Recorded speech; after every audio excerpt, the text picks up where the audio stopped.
Hello लोगोफोर दिनैहाय जोंनाव आइ बिनता फैदों बेना फेसबुक पेजनि एकाउन्ट सेटआप खालामनाया एसे प्रब्लेम जादोंनो बेखौ बानायनो होफैदों आंनाव ओमफ्राय गोदोनि एक्ट्रेसबो बियो दा आं सोंनोसै नायदो। खुलुमबाय लोगोफोर आङो 1986 आव मोनसे भिडिअ फिल्म गादोंमोन बिनि मुङा जाहैबाय बबा बे बबाखौ बानायदोंमोन बिथां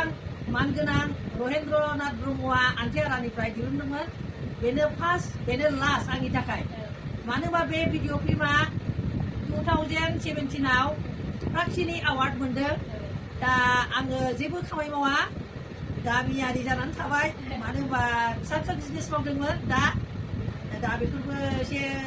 गोदान गोदान राजनितिक गोदान गोदान माबा जानानै दा जेबो मावालाबानो थानाय जाबाय दा